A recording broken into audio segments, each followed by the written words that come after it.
Buenas tardes, queridos hermanos, miembros de la Escuela de Espiritualidad y todos los que nos seguís desde Chile, desde Colombia, desde Ecuador, desde España, desde Italia. Mi deseo y esfuerzo en este encuentro es poder enamorarles del Evangelio y sobre todo que adquieran compromiso con las palabras que en él se contienen. En el Evangelio están contenidas cosas maravillosas de la vida de Cristo y que son vida nuestra, porque todo lo que Él encarna,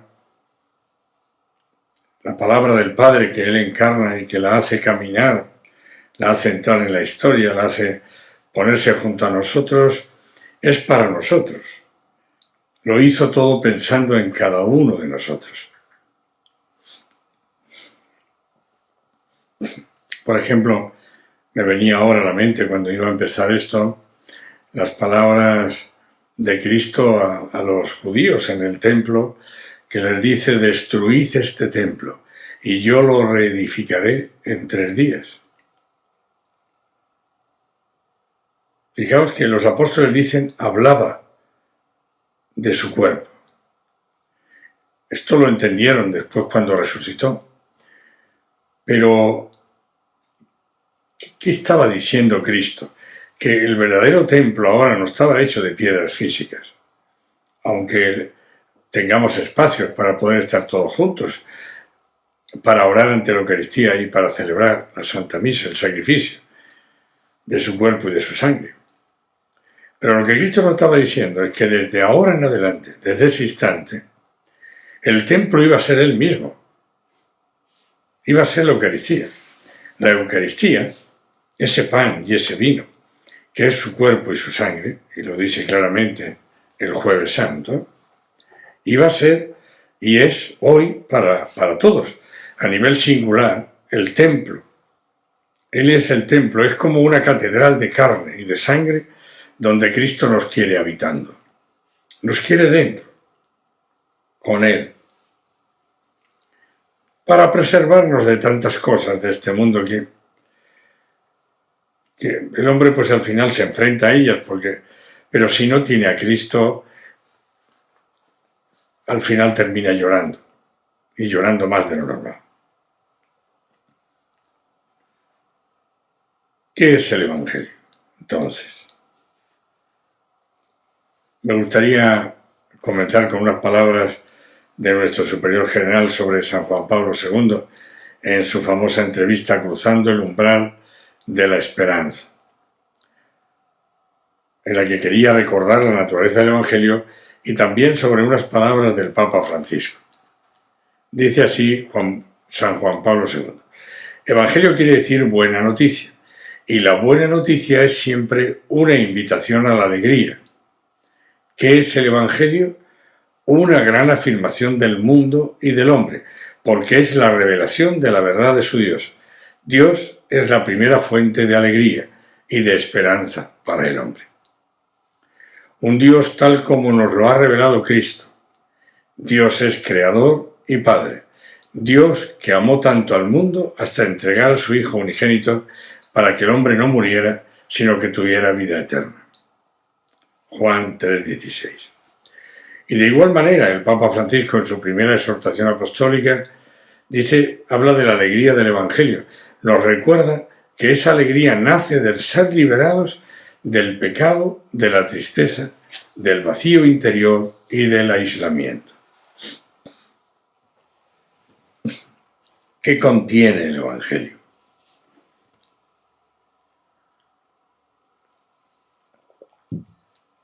Lo primero es la intimidad de Cristo con las personas divinas. Dice: mi Padre me lo ha entregado todo, y nadie conoce quién es el Hijo sino el Padre, y quién es el Padre sino el Hijo, y aquel a quien el Hijo se lo quiera revelar. Dice en Mateo 11,27, añade: ni al Padre lo conoce nadie sino el Hijo.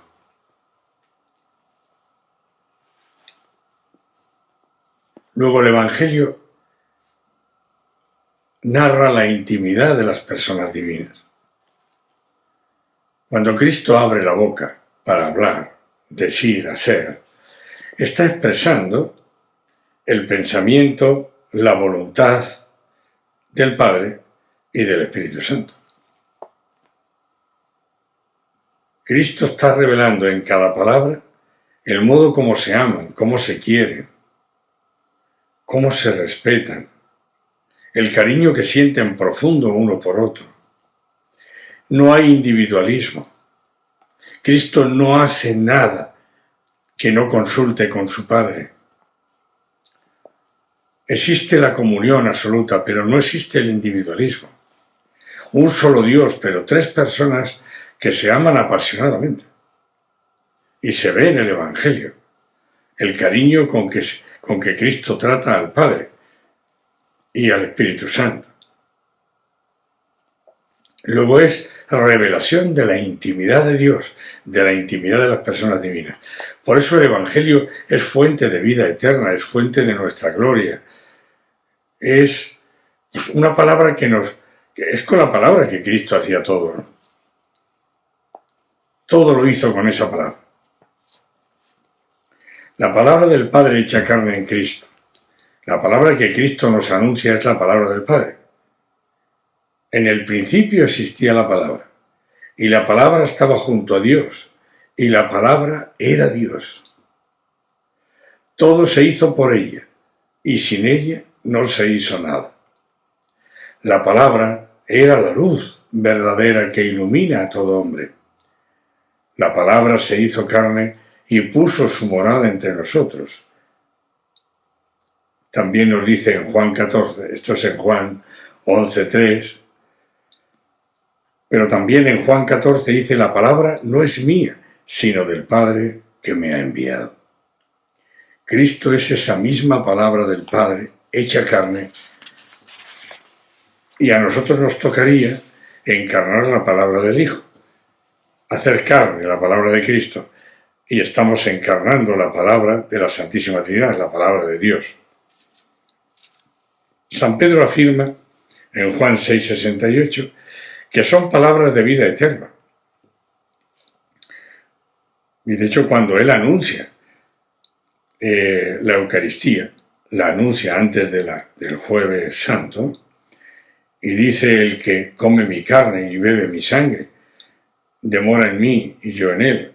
Mi carne es verdadera comida y mi sangre verdadera bebida. Muchos judíos empiezan a pensar: pero ¿qué está diciendo? Esto es imposible, esto es demasiado duro, esto no hay quien lo siga. Y dice el Evangelio que con causa en esta afirmación de Cristo desaparecen todos los apóstoles. Quedan los 12 y les pregunta: ¿no se van ustedes también? Y Pedro en esa ocasión le dice, como siempre muy acertadamente, todo muy revelado por el Padre, como diciendo: Señor, tampoco nosotros entendemos mucho, pero solo tú tienes palabras de vida eterna. Y bueno, ahí y en torno a ese gesto se reúnen, se quedan todos los 12 apóstoles, que después, menos Judas, que no entenderá definitivamente a Cristo, los 11 y San Matías, que vendrá elegido más tarde, son los que van a difundir por el mundo esta palabra de él, también con milagros. Su palabra es la semilla. En la parábola del sembrador, en el capítulo 13 de San Mateo, dice que él es el sembrador y que salió a sembrar y que su semilla es la palabra y que esta palabra cae alguna en el camino y vienen las aves y se la comen, otra cae en pedregal, en tierra que tiene un poco de musgo, echa una ciertita raíz, empieza a funcionar, pero se seca enseguida porque no puede tener raíz. Otra dice que cae entre los abrojos. Esa palabra que cae entre los abrojos es una palabra que puede nacer, que puede crecer, pero dice que los abrojos la sofocan y la dejan sin fruto. ¿Y qué son estos abrojos? Pues las preocupaciones del mundo y la seducción de la riqueza. Cuando explica, porque los apóstoles no entienden, esta parábola sobre su palabra, que la identifica con la semilla, que tiene que calar hondo en el corazón, en el espíritu humano, y es necesario que cale, pero para que cale hondo tenemos que sacar primero preparar bien la tierra, pero al mismo tiempo tenemos que desalojar mucho material que hay dentro y que no permite a la semilla que realmente eche raíces. Dice que lo que cae en el camino es el diablo que viene y arrebata lo sembrado en el corazón. Ni siquiera nace, cae en el polvo. Ahí le es fácil al diablo arrebatar esa palabra y plantar en lugar de esa palabra otra, la suya, la mentira, porque el diablo es el mentiroso, como dice Cristo. Pero hay también una semilla que cae en tierra buena, y esa produce el 100, el 60, el 30. No todos producen lo mismo, pero dan fruto maravilloso.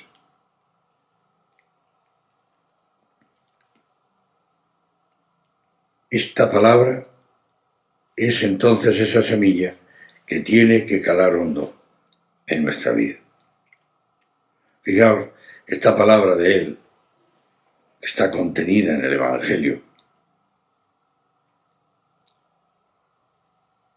No con medicamentos como se hace hoy. Cristo curaba con esa palabra, hacía que los ciegos vieran, los cojos caminaran, los enfermos se curaran, los muertos resucitaran. Esa palabra es enormemente curativa, transformativa. Llega a decir, mis palabras son espíritu y son vida. El que escucha mi palabra y no la vive, no la comprende, no la mete dentro, no la hace carne, pues es similar a un hombre que construye sobre la arena. Y apenas llega la lluvia, los vendavales, los temporales, se cae la casa. Sin embargo, el que escucha mis palabras y las pone en práctica, si las aterriza en la vida, resuelve los conflictos de la vida, de su vida, los que sean, más o menos íntimos, a la luz del Evangelio. Claro, se requiere generosidad, se requiere apertura, se requiere humildad, aunque todo esto a nivel elemental es necesario tener algo de todo esto para poder iniciar.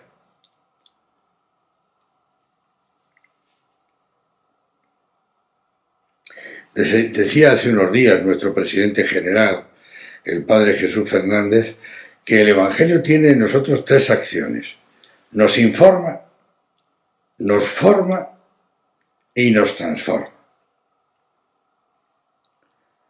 Nos informa de la vida de Cristo. Y ahí nos damos cuenta, comparándola, pues cómo tiene que ser la nuestra. Nos forma y nos transforma. Nos va formando, que es la palabra de ordenó y formar. Hay mucha deformación, por eso hay pérdida de valores, porque no hay verdadera formación. No hay compromiso con la formación, ni en las escuelas, ni en las universidades. No hay verdadero compromiso. Entonces hay una especie de formación de la formación. Bueno, el Evangelio lo que hace es formarnos, otorgarnos una recta visión, bien formada, visión bien formada de la vida, de Él, de las cosas, y nos transforma, porque al final nos une a Él. Nos dice Fernando Rielo, el Evangelio es el testamento nuevo en el que Cristo dejó testimonio de que la misión de su vida, de su santidad y de la redención de sus hermanos fue un acto de obediencia al Padre. Su plegaria maestra en la cruz proclama al fin de su misión: Padre, en tus manos encomiendo mi espíritu. Padre, todo se ha cumplido. El primero lo encontráis en Lucas 23, el segundo en Juan 19. Padre, todo se ha consumado. Todo aquello que querías de mí, que habías soñado conmigo, que habíamos soñado juntos para salvar esta humanidad, para redimirla, para unirlos a ti, para que entiendan que han venido del cielo y al cielo se van. Padre, todo eso y mucho más se ha cumplido. La resurrección de Cristo hace que el Evangelio sea palabra viva de un Dios vivo. Este es el otro hecho. Consideramos que el Dios de Abraham, el Dios de Isaac, el Dios de Jacob es un Dios de vivos, no un Dios de muertos. Para nosotros el Evangelio es un libro más, uno de los tantos escritos como se pueden haber escrito sobre Marco Tulio Cicerone o sobre Julio César o Napoleón. Porque si ese Cristo del que hablamos en nuestra vida lo consideramos vivo, entonces estas son palabras vivas, palabras de vida eterna, de un Dios que vive, de un Dios vivo, y lo que se nos diría en recta razón, ¿por qué no convives con Él? ¿Por qué no haces el esfuerzo de convivir con Él? Convives con tantas situaciones en la vida, con tantos seres humanos, convive con Él.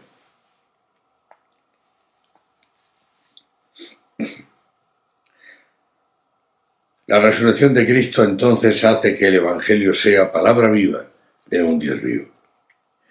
Es libro de actualidad, universal y ecuménico, en el sentido de que hacia él se orientan todos los textos sagrados de otras religiones, dándoles dirección y sentido. Decidme,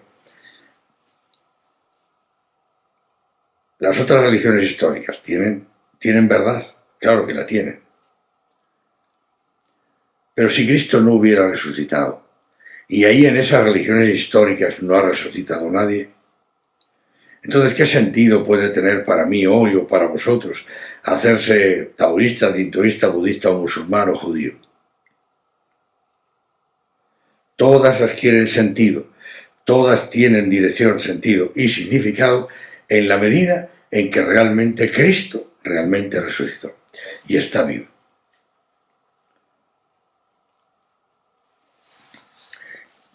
Que esta palabra de Cristo es universal. Basta coger las bienaventuranzas.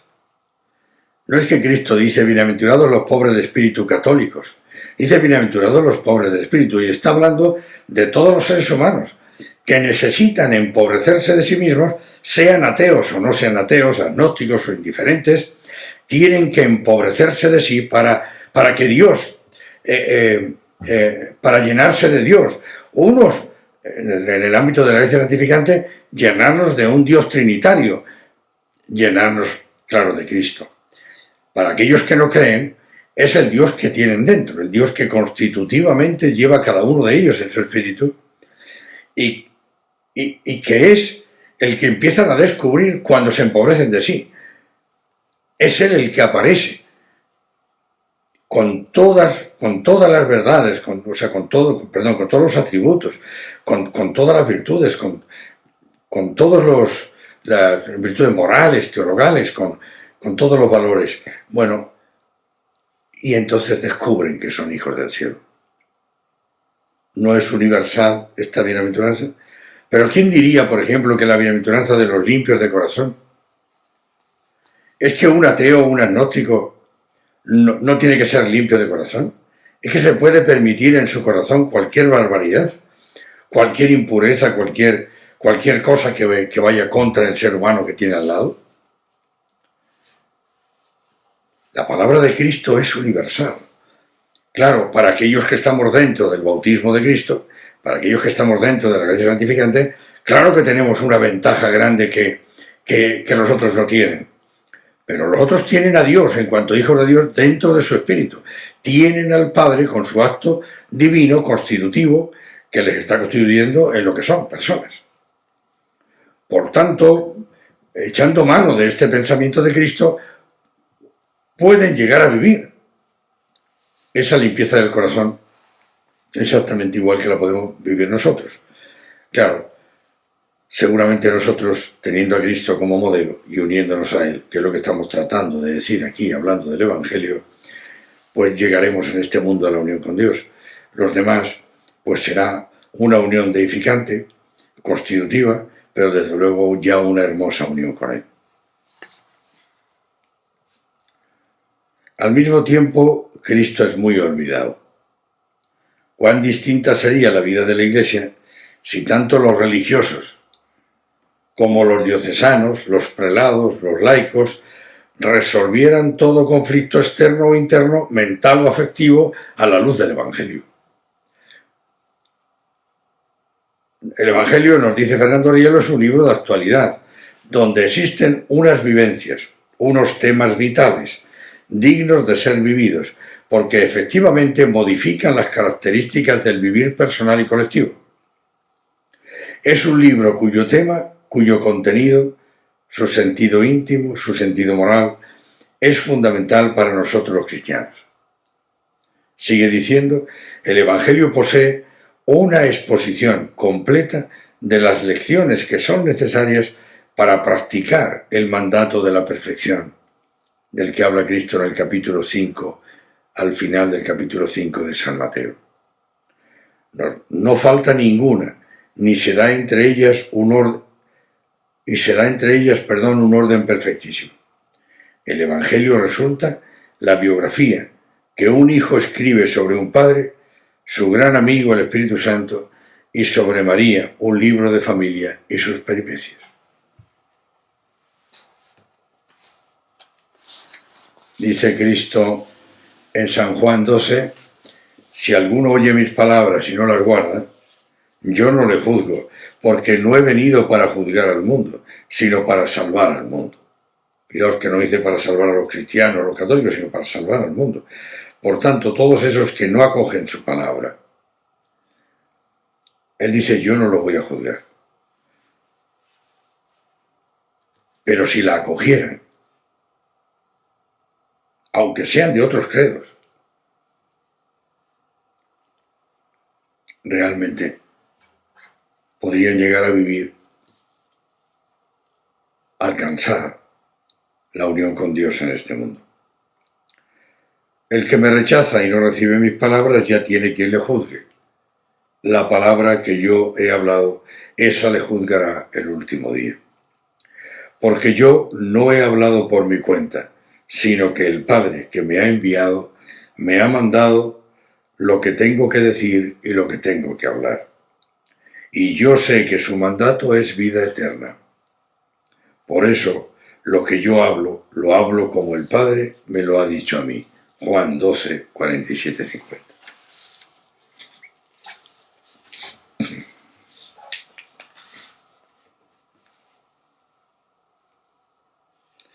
Todos los métodos de oración y de penitencia son capaces de ayudar a cierto número de almas, pero el método del Evangelio es universal.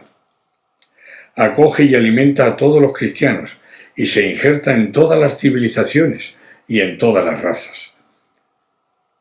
El Evangelio tiene este carácter tan universal que todos pueden engancharse a él. El Evangelio es el amor de Cristo vivido y testimoniado entre cristianos. Es condición indispensable para la transformación del mundo. Nos dice Fernando Rielo, el Evangelio es el código en el cual se encierra el saber y el poder de Dios. La clave de este código es la generosidad o el amor por el cual podemos adentrarnos en la intimidad de un padre que engendra a un hijo, a su hijo, y lo envía encarnado en una naturaleza humana al ser humano. B, en la intimidad del hijo, que nos dice cómo ir al Padre con su palabra y con su ejemplo. Y C, en la intimidad de un Espíritu Santo, que revelado por Cristo y enviado por el Padre y por el Hijo, nos lleva a la plenitud de la verdad divina y a dar unidad, dirección y sentido a todo lo que es y existe. El amor encarnado en Cristo es el camino, la verdad y la vida que nos da la clave de este código. ¿Cómo nos ayuda el Evangelio? ¿Qué nos pide?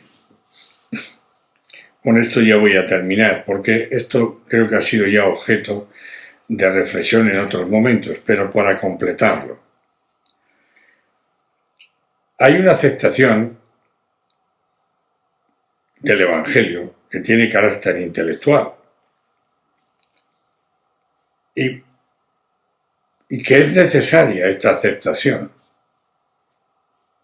Es decir, me acerco al Evangelio sabiendo que tú eres Dios, que esa es tu palabra, que es palabra de Dios, y que yo no soy nadie.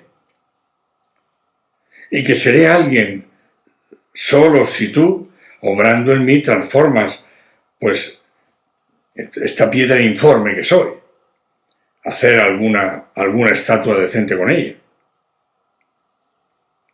Pero lo que no podemos como cristianos, y sería una enorme falta de humildad, y yo diría de arrogancia, es ir a discutir con el Evangelio, ir a decirle a Cristo, esto que dices en este apartado, en este capítulo, pues mira, yo lo entiendo de otra manera y me parece mejor mi forma de ver que la tuya. No podemos ir a discutir con el Evangelio. Es verdad que hay algunas cosas, o varias, que, pasando por ellas, no las entendemos en una primera lectura. Pero si somos humildes, y es Dios quien me está hablando, podré decir como San Pedro, Señor, no entiendo mucho de esto que estás diciendo de comer tu carne y beber tu sangre, pero si me lo dices tú, tú tienes palabras de vida eterna, yo lo meto en el corazón y mañana lo entenderé. Y efectivamente, cuando Cristo resucita, recuerdan estas palabras que les había dicho respecto de destruid este templo y lo reedificaré en 3 días. Por tanto, no es humilde, es más bien arrogante ir a discutir con el Evangelio. Lo acepto, y lo acepto intelectualmente. Y no significa que lo entienda, pero sí que lo acepto. No significa comprensión del Evangelio, sino su aceptación. Mi mente, iluminada por la fe, sabe que es Cristo el que habla, y sabe que todo lo ha hecho bien. Es, por tanto, la aceptación de Cristo mismo a través de su doctrina. Acepto lo que Él me está diciendo en cada momento, aunque pueda darse que no lo comprenda. ¿Ustedes creen que los discursos que Cristo hacía, los apóstoles los entendieron? Es después cuando viene el Espíritu Santo y rompe todos los lazos, resistencias, miedos, todo ese mundo que tenían ahí dentro, y pone luz a eso que Cristo les había anunciado, y entonces por esa revelación entienden que efectivamente Cristo era su Dios, que en eso consiste la confirmación.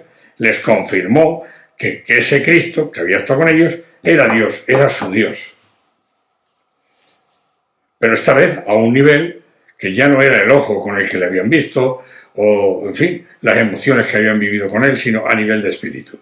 Ahora ya era algo que el Espíritu Santo, mandado por Cristo, y mandado por Cristo para coger de lo suyo y anunciárselo de nuevo al mundo y a los apóstoles en primer lugar, les revela y nos revela a nosotros que Él es mi Dios. Que toda esa palabra que hay ahí en el Evangelio es palabra de Dios, es palabra de Cristo Dios. Entonces, me ayuda a resolver los conflictos de las pasiones y de los vicios y las imperfecciones y los defectos que me dominan, etcétera, etcétera, con la lección del Evangelio, con esa lección que voy a leer el Evangelio cada día y lo leo cada día y me alimento cada día del Evangelio. Como me alimento mi cuerpo y alimento pues mi ser, pues alimento mi espíritu y me alimento del Evangelio. Y entonces voy resolviendo en cada instante los conflictos que sean los que sean, de mayor o menor gravedad, los voy resolviendo a la luz del Evangelio. Es aquella actividad de la voluntad penetrada por la esperanza, que busca someter las propias pasiones a la enseñanza de Cristo, recibida en lo que decidimos lección evangélica, es decir, cuando de forma instintiva surge un actuar motivado por las pasiones, se subsana con las lecciones que el Evangelio me va dando. O dicho de otra manera, cuando mis pasiones no se ajustan o me llevan a una actuación no conforme al Evangelio, depongo mis pasiones en aplicación de la frase evangélica que me invita a la virtud. Dos formas de decirlo.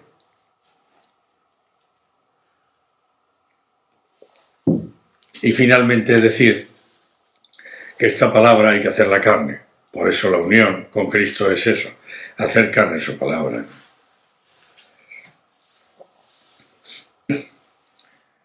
Dejándose guiar por ella, teniéndola presente en todo lo que se piensa, en todo lo que se hace y en todo aquello que se ama. La palabra de Cristo nos enseña a amar con el amor suyo, no con nuestro amor propio. Este se va modificando, el amor propio de cada uno, en la medida que dejamos entrar su palabra y desplazamos la nuestra. Nada más. Muchas gracias por vuestra infinita paciencia. Yo os bendigo desde este monasterio idente de Nuestra Señora de la Vida Mística, en nombre de María, Madre de Dios y Madre de la Vida Mística.